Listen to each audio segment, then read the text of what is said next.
A Bíblia diz que os últimos acontecimentos serão rápidos, né? Pois é, tá vindo mais um aí, rapaz. Tô gostando, né? E nesse processo que descobrimos que a Débora está grávida, né? A gente foi fazer o teste e tudo. Eu falei, Senhor, tomara que seja uma menina, para Deus me abençoar. Eu quero ter uma menina agora. Se Deus me abençoar, quero ter uma menina. Vai nascer com mais ou menos 2 anos e meio, quando Pedro tiver mais ou menos 2 anos e meio. Então vai dar uma data boa, um tempo bom de distância, que eles podem brincar juntos.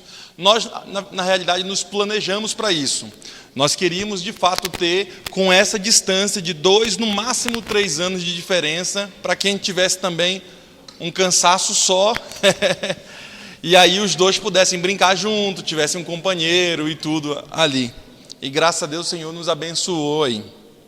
Bem, irmãos, hoje vou falar a vocês sobre um tema de grande relevância para os nossos dias. Hoje vou falar a vocês sobre a grande comissão de Jesus Cristo para a igreja na terra. Abra o livro de Marcos, ou melhor, abra o livro de Mateus, capítulo 28, verso... Mateus, capítulo 28, verso 18. Mateus 28, verso 18. Nessa última sexta-feira, nós vamos ter lá na igreja do Itaim, quando você acha a Bíblia, uma informação relevante, uma cesta jovem, nós vamos ter na igreja do Itaim agora. O Raimundo Filho vai estar conosco, lá nessa cesta jovem, depois de amanhã, né? E nós estaremos falando sobre um tema atualíssimo: esquerda ou direita? Qual eu devo seguir? No mundo atual em que vivemos, a importância da educação através da palavra de Deus. Quem tiver a oportunidade, você pode ver, o pastor Leandro Quadros fez uma série de estudos acerca desse tema. E nessa sexta jovem nós estaremos ministrando acerca desse tema lá, que será de grande relevância. Então, faça planos para estar no Itaim, junto com a banda jovem que estará lá conosco. Também um teologando daqui estará lá conosco na sexta-feira agora, junto com Raimundo Filho, junto com a equipe de louvor, a igreja do Itaim, e faça planos para que também você esteja nessa sexta jovem aqui no Itaim, porque será de grande relevância e de grande crescimento a você também. Tendo então falado isso, quero trazê-los para a palavra de Deus nesse momento. Mateus capítulo 28, verso 18, 19 e 20, fala sobre a grande comissão que Deus deu para a terra. É sabido, irmãos, que a missão que a igreja tem não é uma missão sua. Não pode se dizer, por exemplo, não é o melhor se dizer a igreja tem uma missão. Não. A missão é de Deus e não da igreja. A missão de salvar as pessoas, essa é uma missão de Deus e não necessariamente uma missão da igreja. Só que Deus se utiliza da igreja para alcançar essa missão. O que é a igreja, irmãos? Igreja nada mais é do que eu e você. A Bíblia diz, onde 2 ou 3 estiverem reunidos em meu nome, lá eu estarei, lá é lugar santo. A Bíblia também diz que quando você, que é cristão, que tem o Espírito de Deus em você, quando você chega no lugar, quando você pisa no lugar, então aquele local se torna um local santo. Por quê? Porque Deus habita em você. O seu corpo é o templo, é a morada do Espírito de Deus. Sabendo disso, sabendo que essa comissão que foi dada à igreja, e a igreja é você, existe agora palavras claras de Jesus Cristo a você, querido irmão. Por isso, vamos ver junto o que o Senhor Jesus Cristo fala para você que é a igreja. A grande comissão. Jesus aproximou-se e falou-lhes dizendo: toda autoridade me foi dada no céu e na terra. Ide, portanto, fazei discípulos de todas as nações, batizando-os em nome do Pai, do Filho e do Espírito Santo, ensinando-os a guardar todas as coisas que vos tenho ordenado. E eis que estou convosco todos os dias até a consumação dos séculos. Veja, primeiro o Senhor Jesus Cristo diz assim, olha, como é o processo de salvação das pessoas? Primeiro, eu faço um discípulo, faço um discípulo. O que é um discípulo? Quem pode me ajudar? O que é um discípulo? Ok, mas o que é um discípulo? Você quer fazer um discípulo, o que um discípulo faz? Pregar. O que mais? O que um discípulo? Se você vai ter um discípulo, você é um pintor, e você quer ter um discípulo, o que o discípulo vai fazer? Oi? Ensina, o que mais? O que o discípulo faz? O cara, oi? Ajuda, o que mais? O que o discípulo faz? Você é um pintor e você vai chamar alguém para ser seu discípulo. O que o discípulo vai fazer? Oi? Faz o que eu faço, ele aprende, ele imita.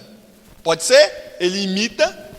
Um discípulo é um imitador do seu chefe, do seu mestre. E aí? O texto bíblico diz assim, ó, ide, vá e faça um imitador, um discípulo. Primeiro você vai fazer o camarada ser um imitador de Jesus. Quer salvar alguém? Quer que alguém seja salvo nesse processo? Então você vai fazer esse alguém se tornar um imitador seu. Algumas pessoas diziam assim, pastor, a pessoa ser meu imitador Paulo diz assim, ó, sejam meus imitadores, assim como eu sou imitador de Jesus. Lembra desse texto bíblico? Mas muita gente fala assim, pastor, alguém ser meu imitador? Deus quer que você faça discípulo, e fazer discípulo é fazer alguém imitar você. Aí a importância de você ser um verdadeiro cristão. Imagina alguém copiar você meio aguado? Você sabe que a cópia, quando você vai tirando xerox, chega um tempo que a cópia vai ficando bem fraquinha. Eu lembro de uma época, não sei quantos pegaram, do mimeógrafo, que você ia colocando álcool no mimeógrafo, ia passando assim, ia saindo aquela cor roxa, na minha época era cor roxa, ia passando assim, a cor roxa. Só que com o tempo, o álcool já não fazia mais efeito, começava a ficar fraco, mesmo cheirando a álcool forte, mas ficava fraco aquilo. Quando você não é um imitador de Jesus Cristo, então aquele que copiará você vai se desvirtuar. Por isso que muita gente não consegue pregar para o vizinho, porque o vizinho sabe quem você é. O seu testemunho já acabou com a mensagem de Cristo. Por isso que muita gente não consegue, porque o seu próprio testemunho destrói a mensagem que você poderia falar para o vizinho. A importância do texto bíblico é que Jesus Cristo chama você para fazer e ser um imitador, faça discípulo de todas as nações. Outro texto bíblico, e depois eu vou mostrar para vocês, ele ainda diz assim, ó, começando tribo, língua e povo. Você já ouviu essa frase? Porque tribo é alguma coisa mais próxima, sua tribo. Pregue primeiro o evangelho para a sua família. Tribo, língua, aqueles que são comuns a você, a língua. Quem fala a mesma língua que você é comum a você. O pessoal do seu bairro, o pessoal que te rodeia, o nicho que você trabalha. Tribo, língua e povo. E aí então você prega o evangelho para o Brasil todo, para o povo inteiro. Logo, queridos irmãos, o texto não para por aí. Ide, portanto, fazei discípulos de todas as nações, batizando-os em nome do Pai, do Filho e do Espírito Santo. Eu faço um discípulo, mas eu faço o quê? Eu batizo o camarada em nome do Pai, do Filho e do Espírito Santo. Alguém pode dizer assim, pastor, eu vou fazer um programa evangelístico, vou fazer um culto, mas se ninguém se converter, eu já fiz minha parte. Alguém pode dizer, Pastor Anderson, olha, se a gente fizer, entregar o folheto, fizer não sei o que, a gente já fez a nossa parte. A gente já está com a consciência limpa de que fizemos nossa parte. Muita gente se engana nesse processo da pregação do Evangelho. Pregar o Evangelho requer fazer alguém imitador de Jesus. Depois que você faz esse cara imitador de Jesus, você tem que fazer o quê? Batiza esse cara em nome do Pai, do Filho e do Espírito Santo. Depois que você batiza esse cara em nome do Pai, do Filho e do Espírito Santo, o texto não para por aí. Como é que o texto diz? Verso 20. Eu batizei o cara, depois eu ensino a guardar todas as coisas que vos tenho ordenado. Eu faço um discípulo, imitador de Jesus, imitador seu. Eu batizo o camarada em nome do Pai, do Filho e do Espírito Santo. E depois que ele é batizado, eu continuo a ensiná-lo a guardar todas as coisas que vos tenho ordenado. O problema, às vezes, é que no processo de evangelismo, nós cometemos alguns erros como instituição e como igreja e como irmãos. Primeiro deles, às vezes, nós não ensinamos direito a ser um discípulo. Vai, coloca o carbureto ali para o irmão batizar, e a gente acaba não ensinando direito a palavra de Cristo a ele. Ele é batizado em nome do Pai, do Filho e do Espírito Santo, e esse irmão, ele se perde no processo. Ou quando não, o irmão fica sempre ensinando. Vocês já viram aquelas pessoas que elas falam: pastor, não mande obreiro na casa desse irmão não, que esse irmão é meu. Pastor, não faça apelo para esse irmão não, porque esse irmão aqui eu estou dando estudo bíblico. Só que o camarada já deu estudo bíblico ouvindo a voz de Deus. O cara já entrou no Apocalipse. O cara já está no estudo da família. E nada do irmão abriu o coração a Jesus. E não pode levar obreiro. Sabe, queridos, também é um erro nesse processo do ciclo da salvação. E, por fim, nesse processo, às vezes nós ensinamos a pessoa, batizamos a pessoa em nome do Pai, do Filho e do Espírito Santo, mas não continuamos a ensiná-la a guardar todas as coisas que vos tenho ordenado. Como é que é isso, pastor? A classe pós-batismal às vezes não funciona. Na época do batismo, por exemplo, irmãos, o pastor vai na casa, os irmãos vão na casa, o ancião vai lá, chama aqui na frente, ora, aperta a mão ali. Mas depois do pós-batismo, vocês sabem que o maior problema são os 3 primeiros meses da pessoa que se batiza. Como é que é isso, pastor? É que ele perdeu a maioria dos amigos deles depois que ele se batiza. Você sabia disso?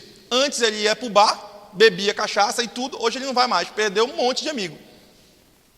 Antes ele ia para tal lugar, não vai mais, perdeu um monte de amigos. Os amigos que ele tem é qual? O pessoal da igreja. Só que o pessoal da igreja não convida o camarada para almoçar no dia de sábado. O pessoal da igreja, às vezes, não continua ensinando. Ok, ele aprendeu que se deve guardar o sábado porque o sábado é o dia do Senhor. Mas ele nunca foi adventista, ele nem sabe como guardar o sábado. Ele não sabe como funciona esse processo dentro de casa. Porque é a primeira vez que ele é adventista, ele nunca foi. Ele sabe a teoria, mas a prática ele não sabe. Na realidade, ele nunca fez um pôr do sol na vida dele.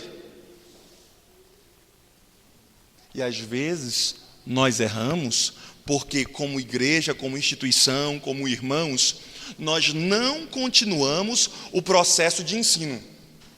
Vocês sabem que as empresas, por exemplo, irmãos, o que elas fazem? Elas têm o funcionário tem alguns anos trabalhando nessa empresa. Sabe o que a empresa faz? Reciclagem. Ou quando não, a empresa faz ensino continuado, é esse nome técnico que se dá. Ou seja, é um ensino que é continuado, sempre está ensinando esse funcionário para que ele saiba sempre o que está acontecendo no contexto da empresa. E nunca para de aprender. Às vezes, nós como igreja, nós paramos de ensinar o camarada no aprendizado, porque antes dele se batizar, ele estudava a Bíblia, ele tinha cada lição, cada fascículo, ele estava aprendendo, o pastor vinha na casa dele, o irmão dava o estudo bíblico, e tinha todo o processo. Mas depois que ele batizou, pareceu que é o fim último das coisas. O batismo é o começo de uma nova jornada. E o camarada pensa que o batismo é um ciclo que termina no batismo. Começa no estudo bíblico, batiza e termina no batismo. O texto bíblico não diz isso. Voltemos à palavra, voltemos ao texto bíblico. O texto bíblico não diz isso. O texto bíblico diz que é para continuar ensinando o camarada depois que ele for batizado em nome do Pai, do Filho e do Espírito Santo. Sabe, queridos, nesse processo, o livro de Lucas vem falando claramente para a gente acerca disso. Abra Lucas, ou melhor, abra Marcos, capítulo 16, verso 14. 16, verso 14. Nesse processo de ensinar as pessoas, a gente comete alguns erros. Quer seja erro antes de batizar, batiza-se a pessoa. Na maioria das vezes, o erro do batismo não se comete. Por quê? Porque o pastor faz o batismo certinho, em nome do Pai, do Filho e do Espírito Santo. Mas o problema acontece, às vezes, no pós-batismo ou no pré-batismo. É ali, nesses dois lados, que acontece o problema. E, irmãos, um professor de administração de empresa, eu fiz administração de empresa, e um professor chegou certa vez e falou para a gente uma questão que acontecia com as operadoras de telefone. Quando elas iam vender o produto para você, elas ofereciam mundos e fundos. Quando as operadoras de telefone, ou mesmo o pessoal do telemarketing ia vender internet para você, eles ofereciam, prometiam que a internet nunca ia cair, prometiam que tudo vai dar certo, parecia um negócio de outro mundo. Mas quando você compra o produto, dá algum problema, o camarada, o vendedor nem quer olhar para você.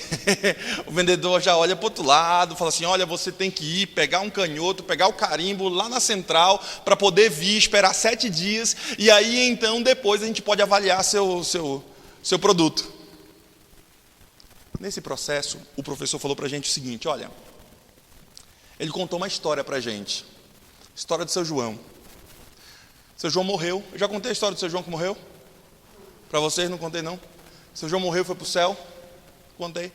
Seu João morreu, foi para o céu. Chega lá no céu, está lá São Pedro, no céu, na porta do céu. Isso é uma história fictícia, viu? Para depois os irmãos não me crucificar aqui. Está lá São Pedro, na porta do céu, sentado com a chave na mão. E aí então, irmãos, chega o seu João, com o seu canhotinho do ingresso para entrar no céu. Chega seu João com o canhoto do ingresso para entrar no céu. Quando ele chega, São Pedro olha assim e vê 50% salvo, 50% perdido. São Pedro olhou e falou, rapaz, seu João, eu nunca vi isso, seu João, acontecer. E olha que eu estou aqui um tempão no céu, viu? Eu nunca vi isso. Eu vou chamar o anjo que carimba os cartões para ver como é que faz aqui. Anjo Gabriel, chega aí. Aí veio o anjo. Rapaz, olha esse cartão aqui, esse ingresso. 50% salvo, 50% perdido. Gabriel falou, rapaz, eu também nunca vi isso. Vamos chamar a comissão aqui da igreja do céu aqui, vamos lá. E chamou os outros anjos e tudo, e olharam aquela coisa. Olha, nós chegamos a um consenso. Seguinte, seu João. O senhor pode ir tanto para o inferno quanto para o céu. O que o senhor disser, a gente vai carimbar aqui. É uma coisa inédita, a gente nunca viu isso. E aí, seu João falou, não, peraí, quero ir para o céu. Eu quero ir para o inferno? Quero nada, ir para o inferno, que é isso? Quero ficar no céu. Olha, eu mesmo, São Pedro falou, nunca fui lá para o inferno, porque eu já, quando vi meu ingresso, já veio 100% salvo. Nem eu sei como é que é lá. Mas o senhor tem a oportunidade, né, de descer, ver como é que é lá, subir, e depois até contar para a gente, se for o caso, e a gente carimba. Mas é com o senhor, vou te dar um dia para você pensar. Não, quero ficar no céu. E aí então, está lá seu João. Seu João começa a andar, vê os anjinhos tocando harpa, blim, blim, blim, blim. Vai andando de nuvem em nuvem e tudo, aquela coisa, o céu azul, branco, aquela coisa toda, e os anjinhos tudo pulando e tal.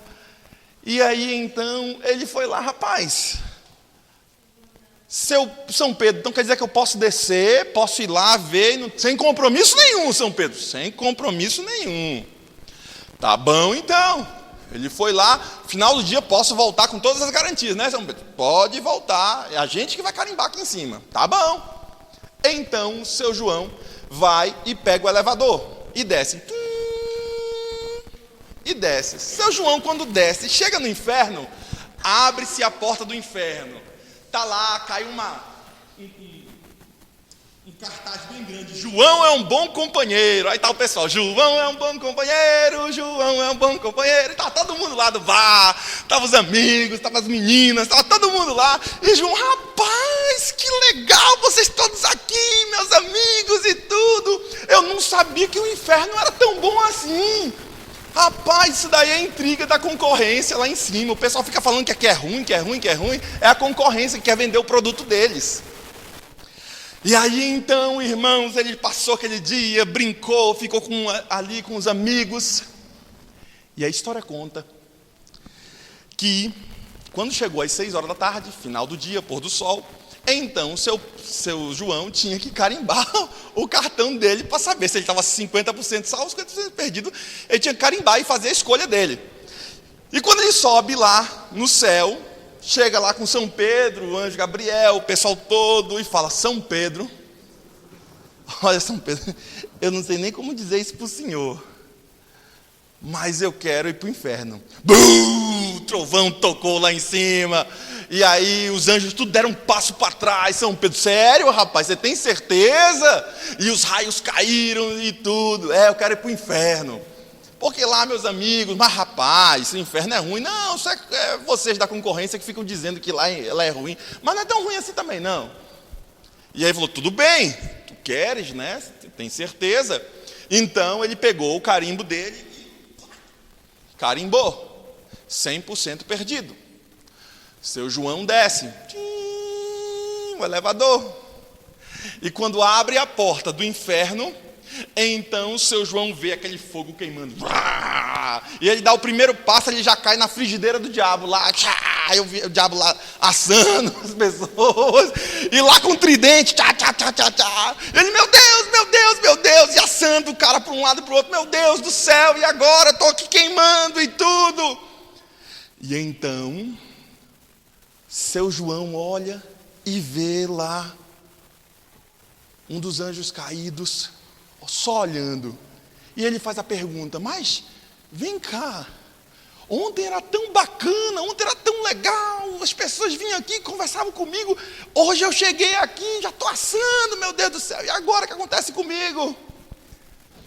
E o anjo caído falou para ele, olha, ontem você era um cliente, hoje você já faz parte da empresa, você comprou o produto. Às vezes, quando a gente prega o evangelho para as pessoas, a gente conta toda uma história. O pastor vai visitar, os anciões abraçam, a igreja está ali. Mas depois que a pessoa se batiza, a gente nem quer saber da vida da pessoa. Ele já é irmão adventista. O cara começa a ter problema no sábado, ninguém ajuda em nada. O cara começa a ter problema com a alimentação, o cara começa a ter problema em casa porque não consegue pagar as contas. O cara batiza, ele não tem roupa adventista ainda.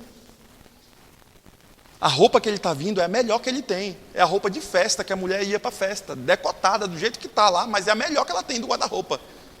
Só que não é a melhor para a igreja. Deus aceita. As irmãs tudo olham assim, meu Deus do céu. Os irmãos tudo começam a olhar, meu pai do céu. A irmã não se converteu direito não, o pastor deu um banho. É a melhor roupa que ela tem. Deus aceitou, os irmãos não. Sabe, queridos, eu sei que é uma história que o professor de administração contou, e ele contou fazendo referência a essas empresas que quando vão vender os produtos falam um monte de coisa boa, mas depois que você compra e dá algum problema no produto, dá algum defeito, os camaradas nem querem saber de você. Eu contei essa história ilustrativa justamente para fazer vocês refletirem um pouco, que às vezes nós como cristãos erramos no processo de salvar as pessoas. A gente às vezes até é bom em ensinar a Bíblia, a gente às vezes até é bom em batizá-los, mas às vezes nós somos péssimos no pós-venda. Às vezes nós somos péssimos quando o irmão se torna cristão. O irmão às vezes nos chama para fazer um pôr do sol em casa, o irmão às vezes nos chama sábado à tarde para almoçar em casa, Os irmãos às vezes não estão envolvidos. E nesse processo você acaba perdendo a pessoa e se perdendo no processo. Quando não, porque você não consegue fazer uma pessoa imitar você, porque seu testemunho está totalmente contrário à palavra de Deus, o vizinho não se converte, você pode morar 20 anos naquela casa, naquela rua, o vizinho não se converte porque ele sabe quem é você. Ou quando não, uma pessoa se batiza, entra na igreja, se torna um irmão nosso, mas depois que ele se batiza a gente não cuida mais. Por isso, esse pequeno sermão, nesse pouco tempo que me resta, eu ia falar outras coisas para vocês, mas eu quero parar aqui, é justamente para dizer a vocês que existe um processo para salvar pessoas. Jesus se aproxima da pessoa, fala e diz: toda autoridade me foi dada no céu e na terra. Ide, portanto, e fazer discípulos de todas as nações, batizando-os em nome do Pai, do Filho e do Espírito Santo, ensinando-os a guardar todas as coisas que vos tenho ordenado. E somente aí que Deus diz: eis que estou convosco todos os dias até a consumação dos séculos. Somente aí. Quando você, querido irmão, que é a igreja de Deus e que cumpre a missão do Senhor, você então participa desse processo de ensinar, fazer discípulo, batizar o camarada e depois continuar ensinando o camarada até que ele venha para o céu. O objetivo da gente não é trazer pessoas para a igreja. O objetivo da gente é levar pessoas para o céu. Ter uma igreja cheia não necessariamente é um exemplo de que o céu também estará cheio.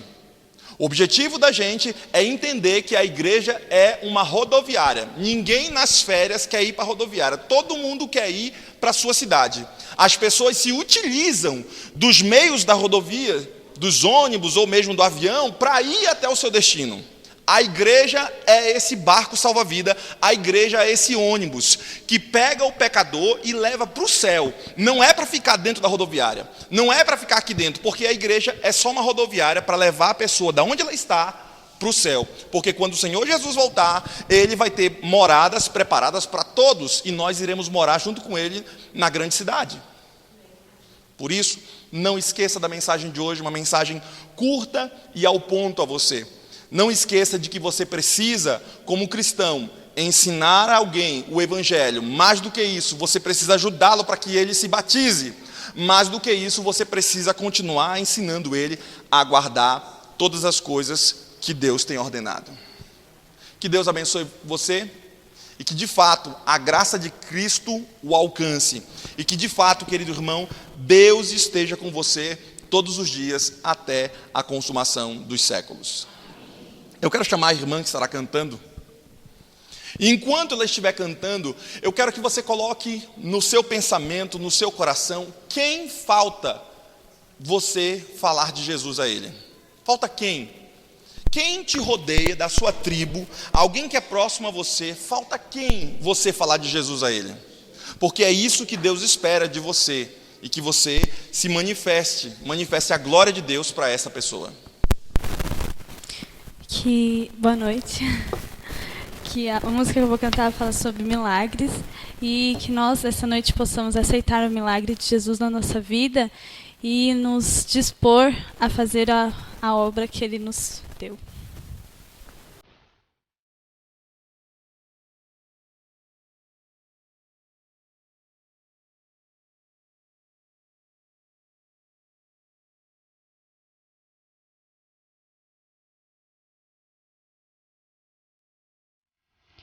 Entre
milagre de Deus é um pecador se salvar. Você é um milagre vivo, porque a graça de Cristo se estendeu a você. Não deixe que essa luz pare só em você. Passe para frente, passe adiante. Busque salvar também outras pessoas. Ide, faça discípulos, imitadores. Depois, batize-os em nome do Pai, do Filho e do Espírito Santo. E depois, continue a ensiná-los todas as coisas que vos tenho guardado. E eis que somente aí estarei convosco todos os dias, até a consumação dos séculos. Vamos orar. Obrigado, Senhor, por Tua palavra. Obrigado, Senhor, por nos dar o devido entendimento de como se salvar e como salvar outros. Nos ajude, Senhor, a não errarmos nesse processo, para não acabarmos ensinando fraco aquele que vai batizar, ou mesmo, Senhor, o pós-batismo acabarmos não alcançando a eles também. Que o Senhor nos ajude a ensiná-los sempre e que nossa vida, Senhor, seja um cheiro suave a Ti. Colocamos nossa vida em Tuas mãos e pedimos que Tua graça esteja conosco. Tudo isso te oramos em nome de Jesus. Amém, Senhor. Que Deus abençoe a todos vocês e tenham todos uma boa noite e um bom descanso.